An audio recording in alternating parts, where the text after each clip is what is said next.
Oh my goodness. Comfort of Alice. It's live. Gotta go. We gotta go now. Hello, I.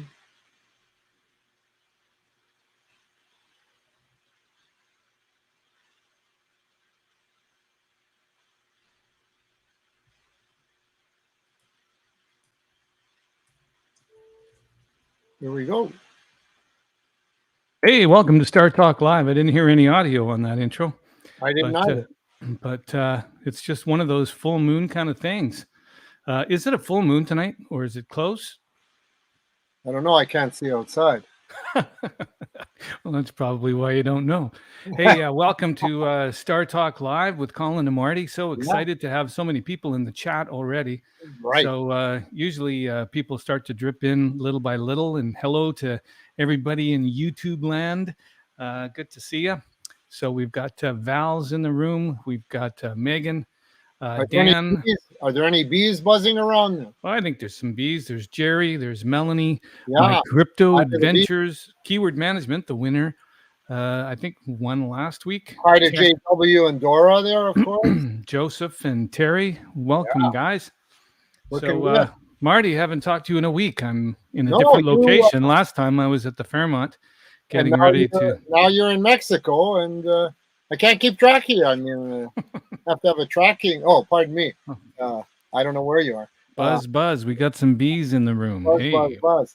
Anyways, it's hard to keep track of you, but we do communicate well, and things are happening. I know that I think you and Garnet are gearing up for a big. Yeah, we're gonna get to that at the end of the show. We're gonna make a couple of shout outs and a couple of updates. And we got a couple great guests here tonight, so you don't want to go anywhere. Anybody that's here already. Hello, Cindy. Welcome, Larry. John. Everybody welcome. Oh, Donna. You're starting to Donna, Richie Valens. Oh, Donna. Yeah, it was a Richie Valens song. I used to sing that too. I love that song. In the history of rock and roll. That's for sure. What's been going on in Martino's world? Oh, in Martino's world, I'm just gleaning and cleaning, and I'm moving facades around. I got a funny story about this collectible here.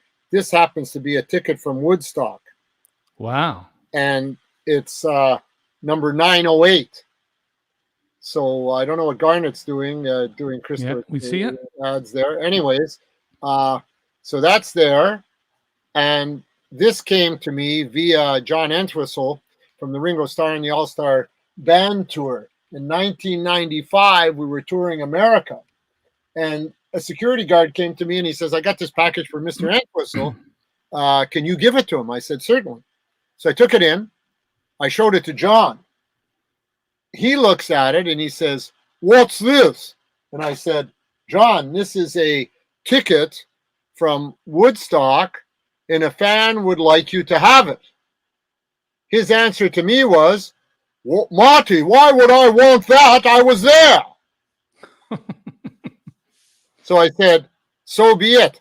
I said, what would you like me to do with this? And he looked straight at me and he says, you keep it.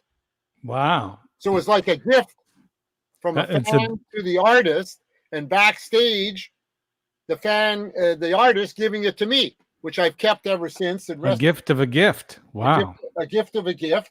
And then in my travels, I came across a double CD cassette of Woodstock in cassette form, in a box set. Never seen that. Never ever seen it. The album, The Gatefold, very popular. Never in my life of collecting have I seen this. I have never ever seen it offered.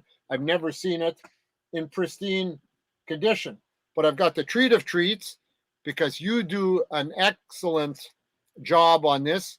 You have been for years the musical director for the Legends of Rock and Roll. And one of your specialties was looking after all of the Elvises and running the shows and the rehearsals and everything, and doing a stellar job, and also doing a lot of the sound checks for them because they were en route. They couldn't make it in that. So I thought just to have some fun tonight I bring out some of the rarest things ever. Everybody knows, I think, in the stamp world anyways, that first day covers are very desirable. They're usually issued in the state or the place or a commemorative, and then they're stamped and sent out. Some people send them to their friends, the post office sends them out, or they just issue them. So I happened to come across, going through some of my stuff this week in prep for the show, I came across not one, not two, not three, not four, but 5 different Elvis first day covers. Wow. Unsent, each having a storyline on the back. Usually Colin and I have a slide presentation in that because of his business trip taking him away and my not being able to forward and getting it up in time. This is what we're doing now. Remember when we got those stamped, the puzzles? Oh yeah, you and I went to that store and bought up every Elvis puzzle there was. As a matter of fact, I had an interesting conversation with Bill Wallace today on Wolfman Jack dolls, which I'll tell some other time and show them. But anyways, Graceland. So everybody's got a taste of Elvis. Everybody loves the king, but nobody loves him more than I do. And I'll tell you what, you know me and tickets and collecting tickets and everything. Well, I think I outdid myself. This is probably one of my best grabs. I think I might even have to, prior to my leaving this planet, leave this to you. I think this would go, it couldn't go to a better guy than you, old friend. So I'm going to show it now. I don't think there's too many of these around. So the story behind this that I'm going to show next is that in 1977, Elvis got sick prior to his passing and everything, had to cancel shows, this, that, the next thing. He had done 55 dates that year, and he had to cancel some. So he decided to put some off till August. So, of course, we all know that the king died on the 16th. Then he had booked 12 nights in 77. So the 17th and 18th were Cumberland County Civic Center in Portland, Maine. He had never played there ever. So that was a double, and they sold him out. The third, 3 days after his death, was in Utica at the Memorial Auditorium. I had the pleasure of buying an Elvis collector's estate. In it was this, the third night, Elvis, the 19th at Utica, unused Presley ticket for the tour he never gave. Wow. That's unused, obviously, because he didn't never play there. But no, never played it. $15 mezzanine. And framed up. I'm sending this away to be evaluated. If it comes back a high grade, I'm looking at it visually myself, and I'm not a grader, but I'm thinking it's pushing an 8. That's definitely a high level grade. Yeah, 9.8 is the best you could probably get on this because it's got a little scum mark on it. But I just got to tell you, Marty, before you continue, the chat's lighting up. And people are just saying, Marty is awesome from My Crypto Adventures says you were awesome, Marty. Ray says, Startalk, I need my weekly fix of Colin and Marty. Larry says, Marty has so much cool stuff with such awesome stories. Oh, man, there's too many to read here tonight. They were at some concerts there, and they liked the frames and everything. Needless to say, I'll just continue. Here, stamps, which we've all seen, rare. Well, you need stamps. You also need you also need envelopes to put them on. So in uncovering some more nostalgia, I knew I had to have them. I have one more. What did you find? I found 2 first day covers of the Guess Who. I have 3, so I could probably end up giving you one.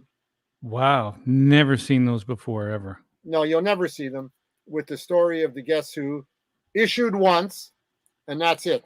Never. Now, for those people in the chat that didn't know, Marty used to be the tour manager for the Guess Who. Yeah. And many years, many configurations. We had a lot of fun. And in those days, we used to do a lot of casinos, Colin's being there. We've done tons of casinos.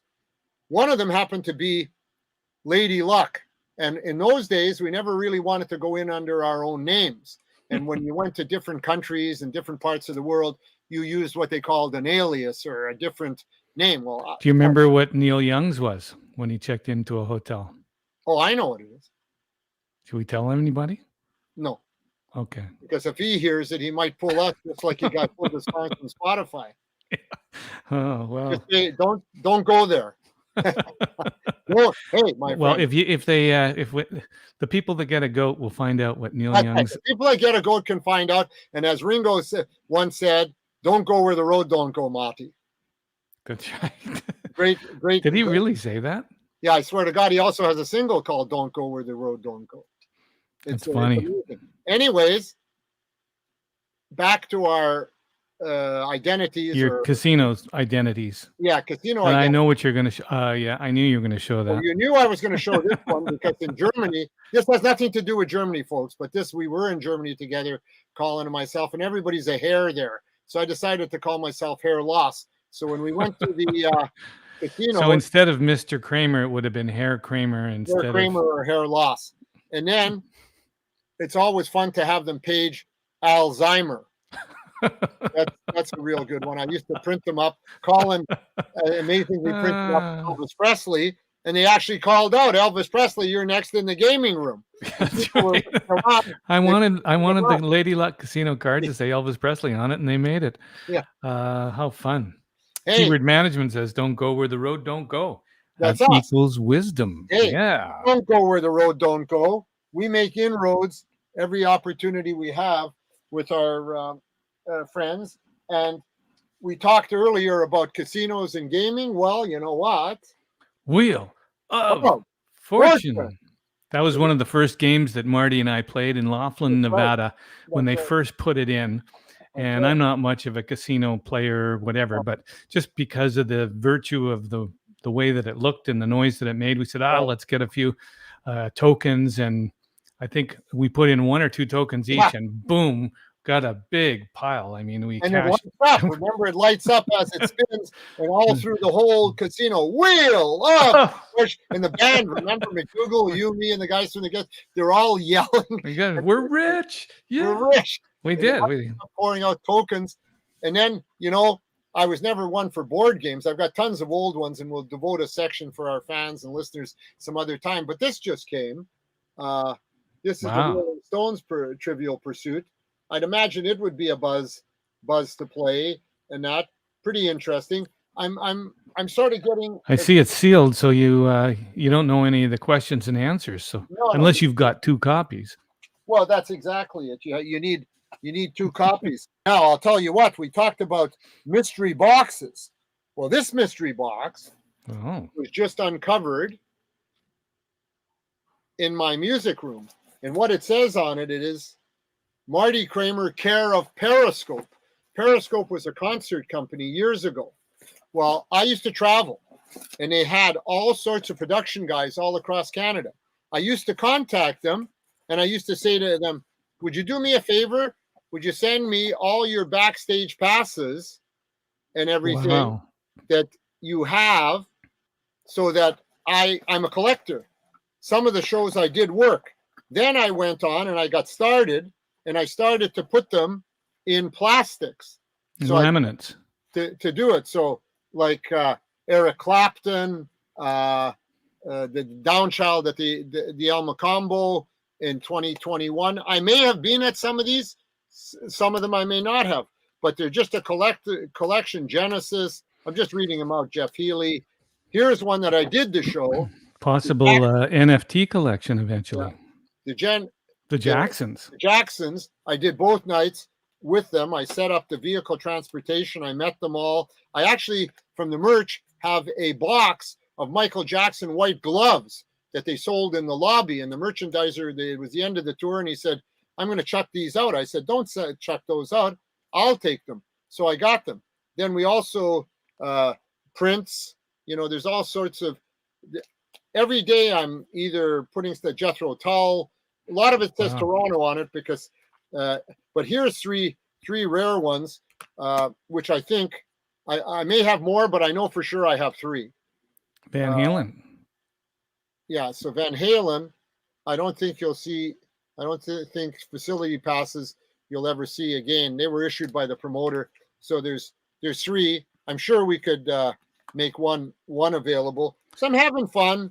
That's fun, and I'm sure your own box, like mine, is just about as full.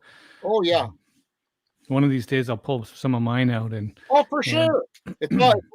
It's like I'll show you mine if you show me yours. It's like it's like the blowers, the old days. Remember, you used to stack these things up and blow them and tip them over, and you'd win the cards. Then guys used to put all these cards in spokes on their bicycles and spin them around. Imagine how many guys massacred the Mickey Mantle rookies and that they're worth 100,000 US now. That say, what an idiot I was. I never had that desire. You never had a bike. I never had a bike, but I did find another Van Halen. So 4. So well, listen, we got to get to our guests. We have 2 special guests on with us tonight, and I'm really excited to have them on the show finally. Yeah. As a lot of people in our community know, we did the NFT Got Talent, and the winner will be using a technology called SessionWire, which I'm involved with. All transparency, the acting CEO at the moment, and also an investor in the company, and really excited about the technology. Yeah. And I won't tell you what it is because I think I've kind of told you guys a little bit in the past. I think we'd like to hear it directly from the founders. So tonight we have 2 of the founding of the startup of the technology company SessionWire here tonight. Wow. And this is right on the heels of us getting ready to promote quite a few projects coming up with the whole Goat launch. So, hey, Scott, Lori, nice to see you in there. Who else has just joined us? L. Ray. L. Ray says, free the goats. And, oh, man, it's just nice to see all you guys coming in. Dan, Stephen, welcome, Robin and Kevin. Let's have a big shout out from the chat. If you guys have any questions, they're already doing #SessionWire. Hey. All right. Hey, everybody. Hey. Hey, welcome. Hey, guys. Thanks for having us. Hey, well, welcome here.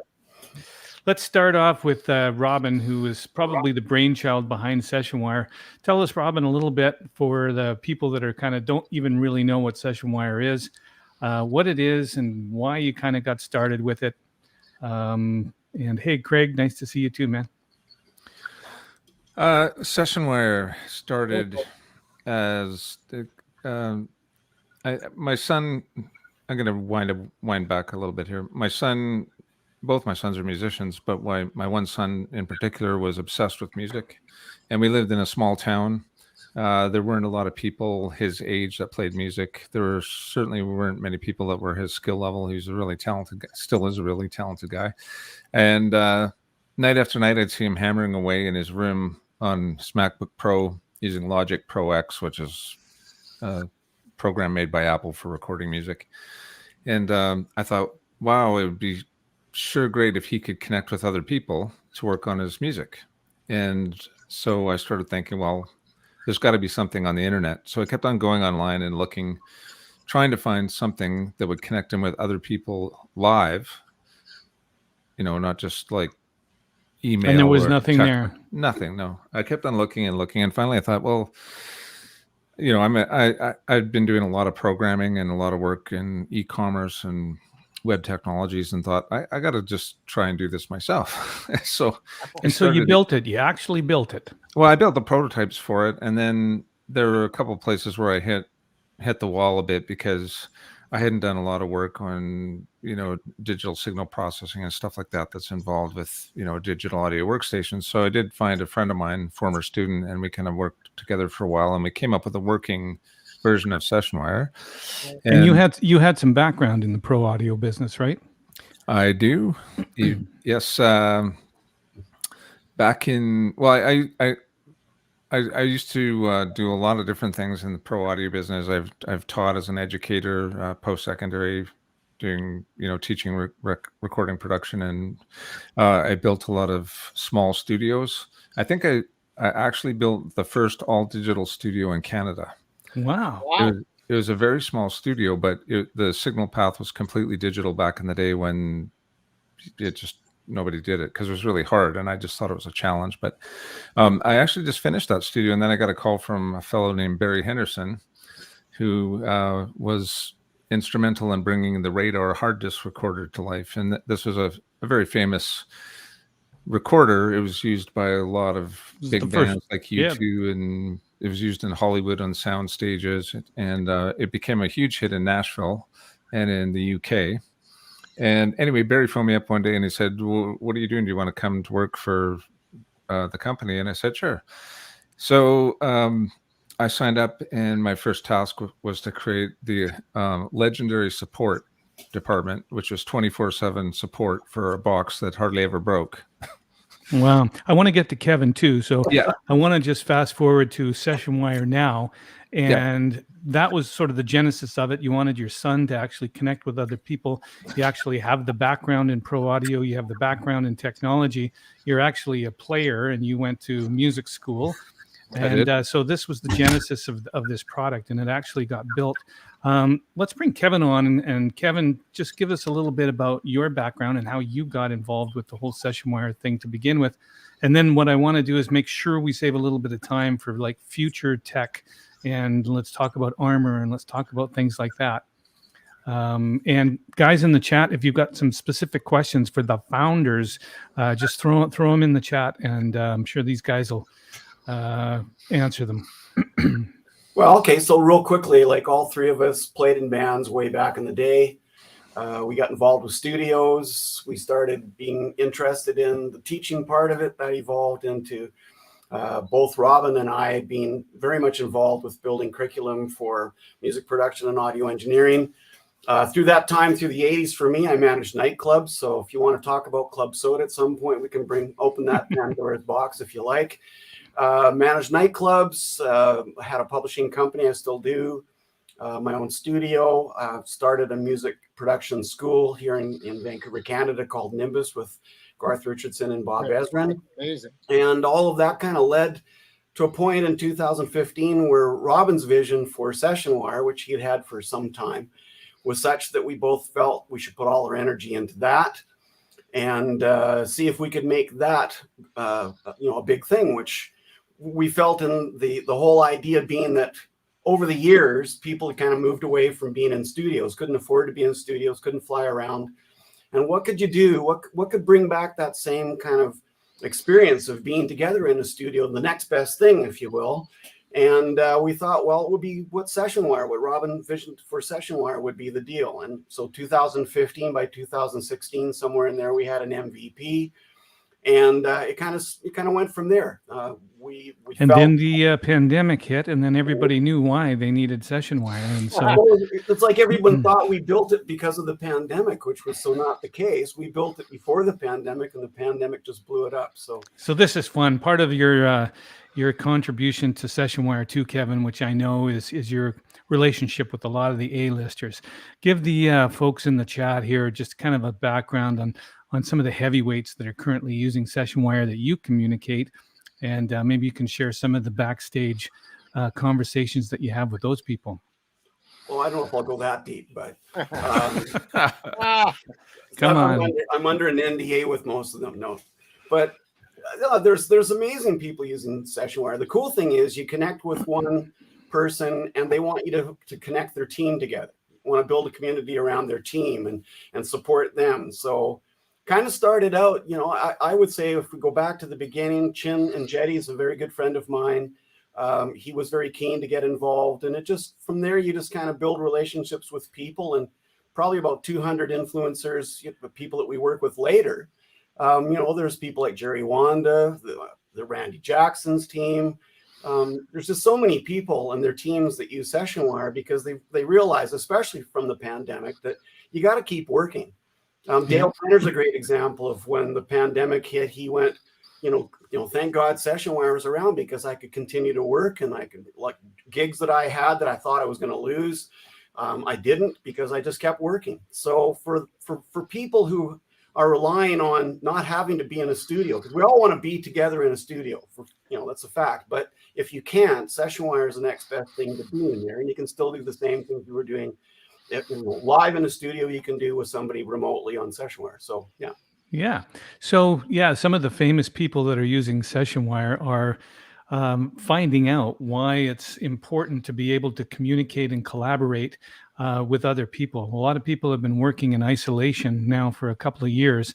And even before that, that was kind of the trend. Everybody thought that they could kind of produce records on their own. And they're finding that it's much better together. Like Marty, you would agree that we used to say share the brackets in the old days, right? And the old ampersand, I think Craig Anderton mentioned that in his mix article. It's like Lennon and McCartney and Jagger and Richards and Cummings and Bachman, or was it Bachman and Cummings? I don't know. Whatever they wanted. Be careful. It depends who's talking on the radio. I guess. Exactly. If it's Randy, it's him. If it's Burton, it's him. Yeah. So it's really about collaboration, and SessionWire makes it the best thing to collaborate. When you can't be in a real studio, you can be working together just in a room together like we are now on StreamYard or on Zoom, but with the high quality audio. And I think that's what everyone needs to hear, is that it's pristine quality audio that you're actually sharing back and forth. So let's talk about the future a little bit. We know that... Oh, sorry. Just before you leave there, I had a new sort of revelation today. I was just talking to somebody in Baton Rouge, Louisiana. I won't go farther than that, but works for a very large electronics company. And he's got a huge studio, keyboards all over the place. And he said, and it struck me that because of the way technology has become centered around people's personal computers, they've amassed all this equipment and all this gear. It's become like back in the day, you never wanted to play somebody else's guitar. Anybody that plays guitar out there will know what I'm talking about. That's my guitar. Sorry, that's my guitar over there. And it's like, that's my guitar. I don't want to play somebody else's guitar. It's my axe, right? And now personal studios have become people's axes. So they don't want to go to some other studio to do stuff because they've got all their stuff patched in. They've got all their favorite sounds. They know all what's going on in the room. Anyway, I just wanted to bring that up because it never really struck me that producers are kind of like turtles and they carry their shell around with them. Yeah, and SessionWire lets them do that, so it's pretty awesome. Absolutely true. And the more and more that people are building out their home studios and getting the results. I mean, I always like to go to a big studio to get the big drum sounds because I had a small room, and that's why you would go to a big studio, get your drums done, and then you'd go back to your home studio and do your vocals and keyboards. But I think more and more people now are finding ways and workarounds, including using SessionWire to connect with the drummer that already has his drums set up. It already sounds perfect where it is, and I can be in the room with them without getting out of my chair at my home. Yeah. So, I mean, this is so fantastic. And we're going to talk about how the StarWire smart contract, the blockchain technology, how the new Web3 is impacting what is going on with SessionWire. Why don't you describe to everybody in the chat a little bit? They're all familiar with the StarWire plan, so you can kind of talk a little bit deeper if you want about Armor and how that's going to benefit musicians, Robin. Sure. Well, Armor in a nutshell, it was kind of a great acronym, I think. Automated rights management of recordings. But anyway, the whole idea with Armor was it solves a problem people don't know that they have yet, at least a lot of people when they're working remotely. They connect with somebody's in New York, somebody's in Russia, somebody's in Australia, somebody's in Japan, and they start working together. Musicians are notorious at talking about the split. Am I right? Absolutely. They don't want to talk about who owns what. It sounds sort of greedy and it feels weird and uncomfortable. Share the brackets. Yeah, exactly. Well, in SessionWire, the idea was that you'd create a session, and in that session, you'd own it, and then you'd invite somebody, and it would just automatically, by default, do the Nashville split. It's like, okay, I invite Colin, it's 50-50, let's get on with it, and away you go. But taking the intellectual property and managing that intellectual property is a key part of the future of the recording business, because in the future, trust me on this, music will become valuable again. Yes. And not that it is valuable today. If you have Sting, for instance, who just sold his catalog for over $300 million. But I mean, the person starting out today, it's really a bleak landscape. The amount of money you can make from streaming and all this sort of stuff. It's because the old industry doesn't fit the new technology. And it's just, it's kind of a mess. Can you share the Peter Frampton stat? Yeah. So I actually was talking to him on SessionWire, and I asked him about that because there was an article that said that he had 55 million plays of "Baby, I Want Your Way" or something, and he made like $1,300. And I thought about that, and I thought, disgrace. That's less than half my rent. I live in Vancouver. It's brutal, but still, like 55 million plays to pay half your rent is a pretty bad deal, I think. So, but a lot of that is because of the previously existing arrangements that a lot of these artists have had with their record labels, where it was a totally different business. There was FM radio and AM radio, and there were record stores, there were CDs, it was just different. Now there's Marty has them all. Yeah. I'm not going to go into the Garth Brooks thing. I was just thinking about that, Colin, but we'll talk about that offline. Keep it light here. Keep light. Anyway, so the idea with Armor is put it in the blockchain. It's there forever, and everybody can add on to it. Other stakeholders in the business. A publisher comes on board. Now the blockchain record shows the publisher's on board. Everybody's names are spelled correctly. Everybody knows where the royalty checks are supposed to go. A lot of the big tech companies are like, well, we don't know who to pay this royalty to, so we'll just keep it in the bank and generate a lot of interest off of it. Mm-hmm. But the truth of it is there are a lot of situations like that. People misspell names. They have one's capitalized, one's not, blah, blah, blah. Anyway, so this is about creating a clean chain of title right from the moment of creation. And it's revolutionary, because today, if I were to challenge people and say, hey, can you take your song and put it on the blockchain? They might be able to do something in some obscure way somewhere, but they can't really do it in any meaningful way that interoperates with the other aspects of the music business that exist today. We want to do that. We want to be a portal for creators to get their stuff into the blockchain and keep it there and make it available to Warner Chappell Music and Atlantic Records and all these other people that would actually care about it. So that if somebody makes, gets their song placed with Netflix, they don't have to worry about the chain of title. It's right there in black and white for everybody. They know who to pay, and they can, in the future, people will be able to negotiate contracts more directly with the artists themselves and cut out a lot of the middlemen. Not maybe all of them, but a lot of them. So we want to always play well with others. And for those people that are in the chat that are star token holders, our motto is, when money moves, you get paid. This is the backside of the rights management. So once you actually know who to pay, and you actually have that in a smart contract, an SCB, which is the acronym for Smart Contract Builder, we actually have the ability to know who is in that chain of title, which is really exciting. People are saying, where can I find more information on Armor? This is amazing, brilliant idea, changes the entire landscape. Yeah, we're SessionWire. Yeah, SessionWire. Yeah. It's we're going to bring Garnet on here in a couple minutes, but I just wanted to sort of wrap this segment a little bit. If anybody in the chat has questions about SessionWire or recording or anything in the music industry, now would be a great time. Oh, Janet says, greetings from Colombia. Hey, welcome. So fun to be just on this show and see so many people come in and supporting our guests. Let's go to Kevin for a minute. And how do you see the industry? You're on the phone with some of these producers on a daily basis. What are some of the things that they're talking about for the future?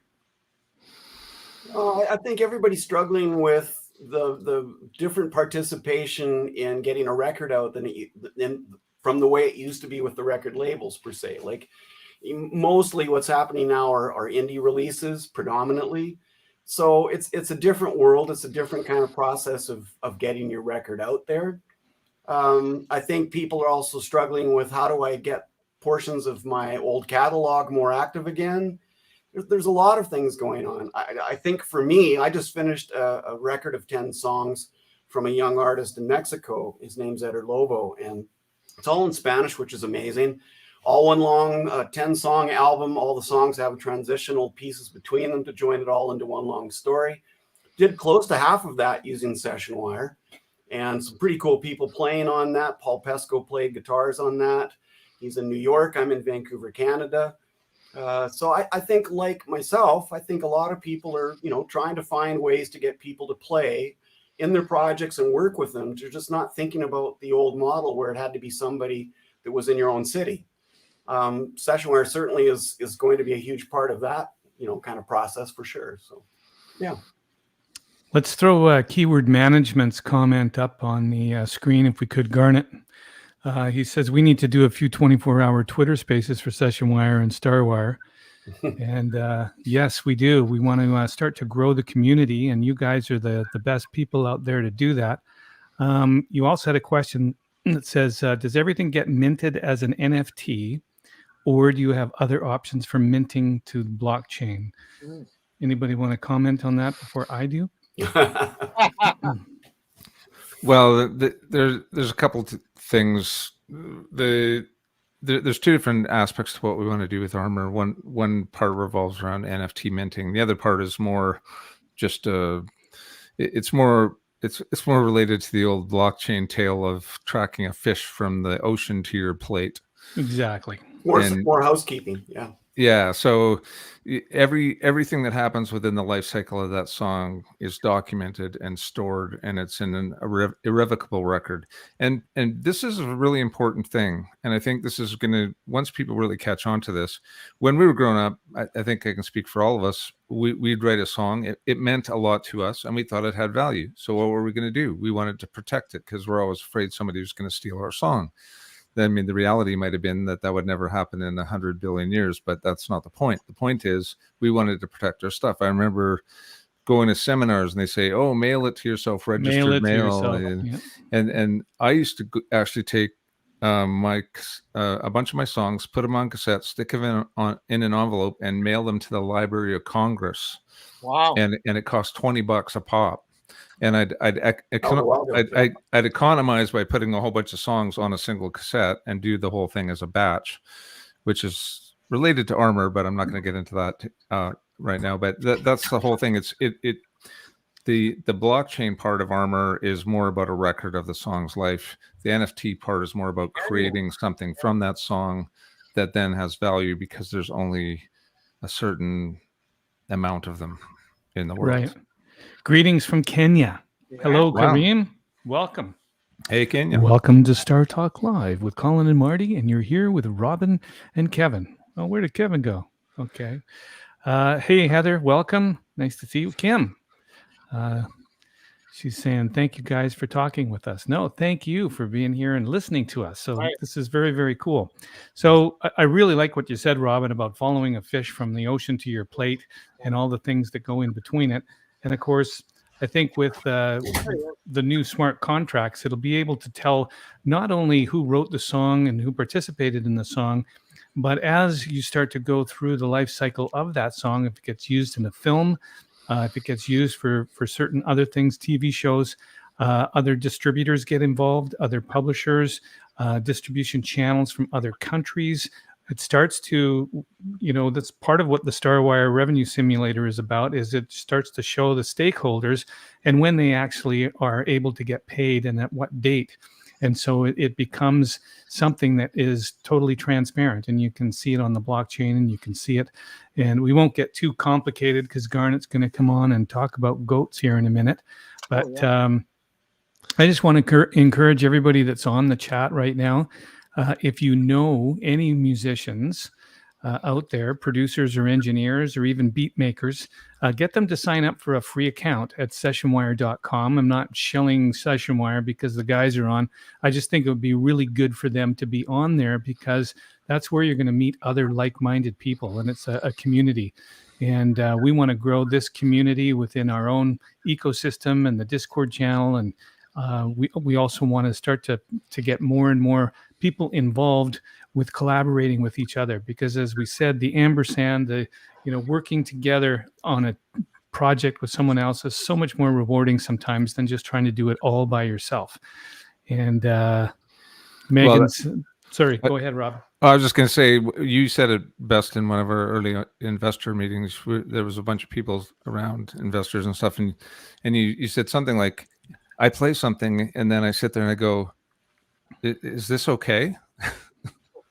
Is this good? I don't even know anymore. Because when you're working on stuff creatively, we all get into that moment. It's like, if you don't have people to reflect off, sometimes you might have this most amazing thing ever and then go, nah. Do you like this minor chord or this major chord? There's we were doing a show in Nashville once, and the group of songwriters, and there was a couple record label execs there, were talking about some of those moments that would have been cast away. So the most memorable one was when Rod Stewart wanted to leave Maggie May off the record. And it was Charlie Fatch, I think, was the name of the guy from Mercury Records, who said, that's the song that I want on the record. And it was like, no.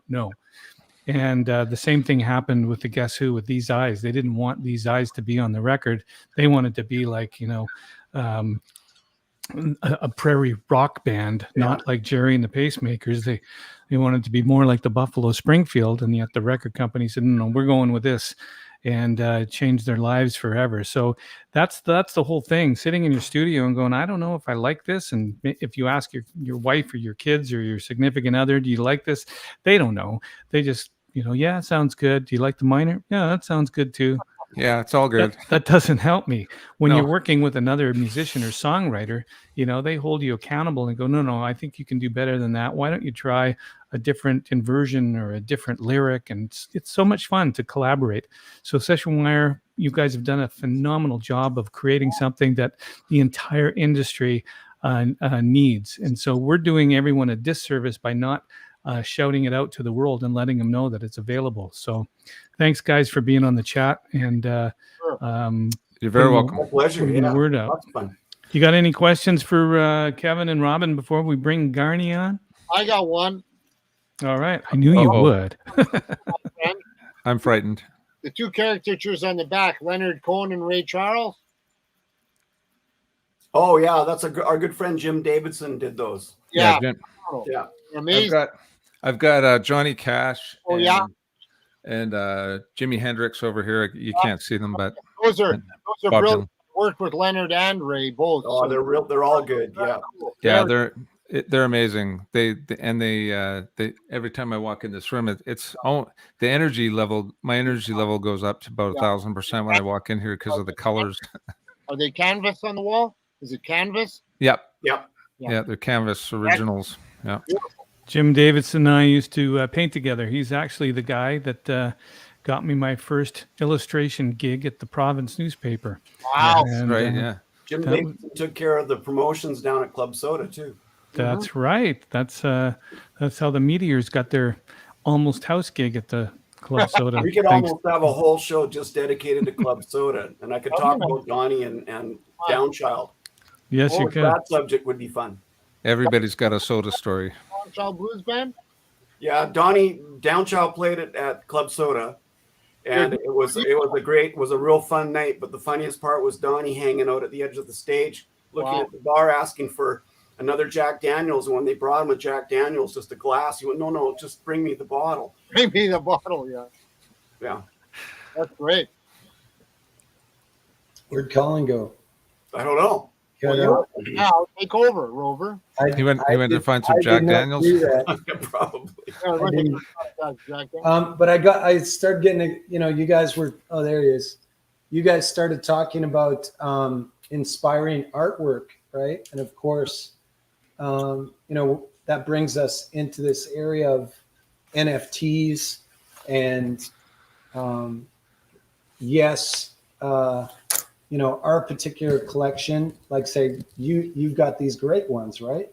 They're the greatest of all time, and that's exactly where we started being inspired. We wanted to create this NFT, and we wanted them to represent the great ones because every musician has someone that they're inspired by that made them pick up a guitar. Whatever that was. Who was Robin? Who was the guy that made you want to play guitar?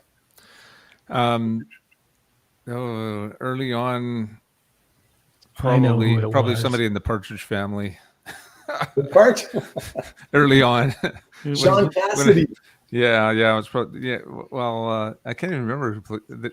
Nobody really played guitar in the Well, Keith Partridge did, yeah, but no, actually, it was Steve Howe from Yes was probably the one that really. I thought it was Larry Carlton. Later, Larry. When I went to Hollywood, it was like, then it was all about Larry Carlton and Robin Ford and Pat Metheny, and I saw Alan Holdsworth jam with Eddie Van Halen. I've got the pictures here somewhere. Marty would really like to hear that story. But when I was at GIT, Alan Holdsworth sold his last 2 guitars to buy a plane ticket to Los Angeles. And Ted Templeman, Van Halen's producer, was going to make Alan Holdsworth a rock star. But when Alan showed up in brown slacks and a plaid short sleeve shirt, he just kind of went, no, this is not going to work. But Alan Holdsworth is Eddie Van Halen's favorite guitar player. And he's from a completely different planet. Like nobody ever played like Alan Holdsworth and ever will play like Alan Holdsworth. He's just crazy. But I saw these two guys jamming together.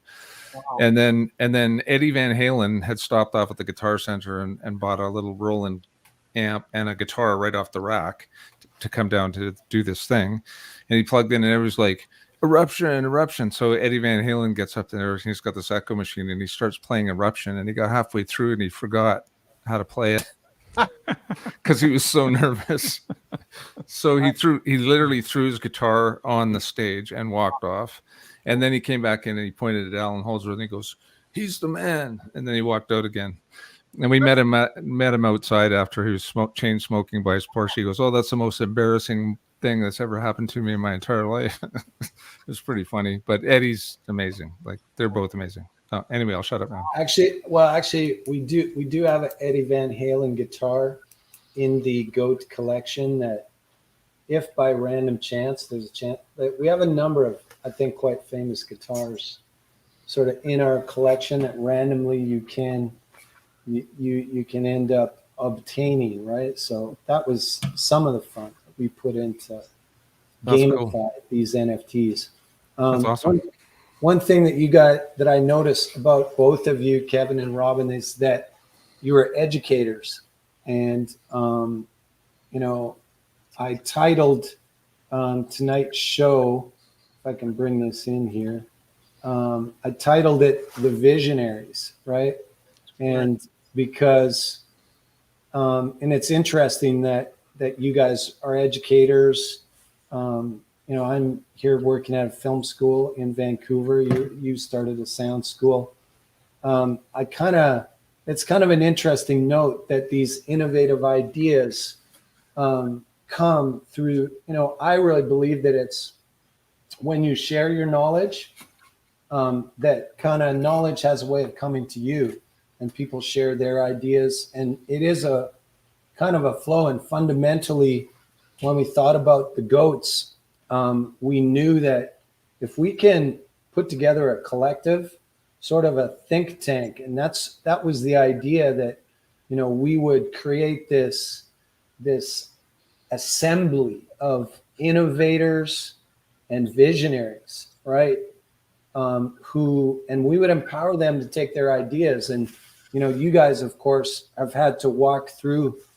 It's a tough grind as a startup, finding money, finding the people to partner with. But we believe with the goats, that's going to be, part of, our vision and what we've accomplished now with the Star Token is we're going to be able to assemble people. And again, our main vision is all about collaboration, again, which SessionWire is 100% about collaboration. And I liked also what you guys said. Sometimes, musicians, they got stuck in their career, and SessionWire came and it freed them up to begin to work again. And that's the same way what we're going to see, when we talk about Web 3.0, cryptocurrencies, smart contracts. We believe there's going to be hundreds of careers who become stuck this technology, this innovation will free them up, not only to work again, but to really prosper. And, you know, as you pointed out, telling the Peter Frampton story, something is broken, and it's innovators that we need to fix it. So there's a couple things, you know, we say we're motivated and we're focused. We're the mofo goats, right? And when I think of motivated, if there's not a prize at the end of the hallway, at the end of the tunnel, there needs to be these incentives. And, you know, what I would say, the current music landscape with no incentives, you're not going to be able to sustain that for too long. And part of, you know, being part of our community, being part of the GOATs, these NFTs, is you're going to be motivated 100%. There's going to be bonuses and benefits for being, you know, part of us. Number one, you know, for those of you, a lot of people in our community already know this about NFTs, how they can be used, but they're collectibles, just like Marty brought up, showing all those collectibles. This way, we don't have to grade these collectibles. They're pre-graded, verified on the blockchain, gamified. You know, there is a chance when you mint your first goat, that you're going to mint a super, super rare goat painted by one of our good friends, Paul Archer, who we met on one of the earlier. And so if you are one of the lucky ones to mint one of those Paul Archer originals, those are going to be very valuable, more than, you know, what you paid for it. Access, you know, of course, being part of a membership to anything is the access that it's going to get you. As the GOATs, we have so many projects even reaching out to us now. I'm very excited for what we're going to share in Phoenix next week. One of the first, you know, major projects with real life GOATs. When I say real life GOATs, I don't mean actual. I mean, we got greatest of all time. Yeah, and I'm really pumped just that our community has stuck with us through all this time. You guys are going to have access to, at a different level, to some of these artists, and even with SessionWire, I'm excited to, you know, that this potentially could be something that we could get access to, is some of those recording sessions. While, you know, if there was an agreement in place with the people who are in those sessions, that specified NFT holders would be allowed to sit in during those recording sessions, how amazing would that be? You know, we have our favorite songs, but if, you know, if you could be the fly on the wall, you know, watching Bob Dylan record one of his kind of, you know, epic songs, or Elvis, to be that person, to be, you know, Marty's got so many stories, and I love listening to him. And every time I hear him, I'm like, I wish I was in the room right there. And what we're hoping is with the GOATs, we're going to get you in the room. Austin's in the house. Hey, Austin's in the house. Welcome, Austin. It's good to see you. He's maybe we should talk a little bit. We got just a few minutes left about the. Let's finish your slide. Sorry, Garnet. Yeah. Hey, we'll get... you know, I did want to mention Super Bowl. We just had this big game, and who won the Super Bowl? This could be, you know, a prophetic sign. It's like the Rams, the GOATs, you know, there's good things coming. There's a big win coming. I also, you know, Austin reminds us about that event. Maybe I can actually play a little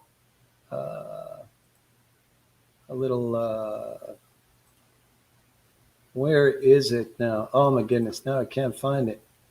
It was right here. Well, you can find it while we chat. Okay, let me remove this.